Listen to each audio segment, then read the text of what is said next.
என்றைக்குமே மனுஷன்கிட்ட இருந்து மாறாத ஒரே கெட்ட குணம் பேராசை தாங்க. அந்த பேராசையால் அவன் ரொம்ப இழந்து போயிருப்பான். இருந்தாலும் அதை அவன் மாற்றிக்க முடியாமல் இருப்பான்.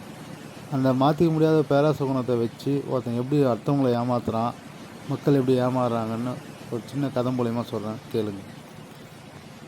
ஒரு நாள் இனிய காலை பொழுதில் மெரினா பீச்சில் மக்கள் நடமாடிக்கொண்டிருந்த போது ஒருவன் மைக்கை கொண்டு உரக்க கூவிக்கொண்டிருந்தான். அனைவரும் கோடீஸ்வரனாக வாய்ப்பு பயன்படுத்திக் கொள்ளுங்கள், இலவசமாக கோடி ரூபாய் பெறலாம். இவ்வாறு ஆசை வார்த்தை கூறி மக்களின் கவனத்தை தன் பக்கம் திருப்பினான். என்னிடம் நிறைய பணம் உள்ளது, எனவே ஒருவரை ஒருவர் தள்ளாமல் 100 ரூபாய் அனுமதி டிக்கெட் வாங்கி வரிசையாக நிற்கவும். மக்களே, அனைவருக்கும் பணம் உண்டு, அமைதியாகவும் வரிசையாகவும் நில்லுங்கள். கோடி ரூபாய் கிடைக்கும் என்ற பேராசையால் அவனால் அனைவருக்கும் கோடி ரூபாய் கொடுக்க முடியுமா என்று கூட யோசிக்காமல் தன்னிடம் இருந்த 100 ரூபாயை கொடுத்து டிக்கெட்டை வாங்கி அனைவரும் முண்டியடித்து கொண்டு வரிசையில் நின்றார்கள். மக்களை நோக்கி மேலும் ஒரு அறிவிப்பை எடுத்து படிக்கிறான். அதில்தான் அவனது தந்திரம் அனைத்தும் அடங்கியுள்ளது. அதில் முதலில் பணம் பெறுபவர் 1 ரூபாய், அடுத்து இரண்டாவதாக பணம் பெறுபவர் 2 ரூபாய் என 1000ஆவதாக பணம் பெறுபவர் 1000 ரூபாய் என பெறலாம்.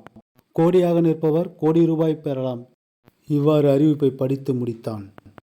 மக்கள் மனதில் ஒரே குழப்பமாக தோன்றியது. முதலில் வந்தவர்கள் பேசிக்கொண்டார்கள். ஏன்பா, இந்த 1 ரூபாய்க்காப்பா நான் முன்னாடி வந்தோம், போய் டீ சாப்பிட்டு வரேன், நீ பார்த்துக்கோ. இவ்வாறு ஆளுக்கு ஒரு காரணம் கூறி கூட்டத்தின் கடைசிக்கு செல்ல துவங்கினர். அவன் முன் நின்ற மனிதர்கள் அனைவரும் கோடி ரூபாய் பெறும் ஆசையில் அவனை விட்டு விலகி கூட்டத்தின் கடைசி எங்கே என்று தேடிக்கொண்டு ஓடினர். ஆனால் அவனோ அவர்கள் பேராசையால் கொடுத்த பணத்தை அனைத்தையும் அள்ளிக்கொண்டு அங்கிருந்து சென்று விட்டான். ஒருவரின் ஆசையை தூண்டினால் அவரை சுலபமாக ஏமாற்றலாம் என்று பலர் இன்னும் ஏமாற்றிக் கொண்டிருக்கிறார்கள். இவை அனைத்திற்கும் ஒரே காரணம் மனிதனின் பேராசையே. இந்த வீடியோ பிடிச்சிருந்தால் லைக் பண்ணுங்கள், பெரிய மனசு பண்ணி சப்ஸ்கிரைப் பண்ணுங்கள், உங்கள் ஃப்ரெண்ட்ஸுங்களுக்கெல்லாம் அனுப்புங்க. நன்றி.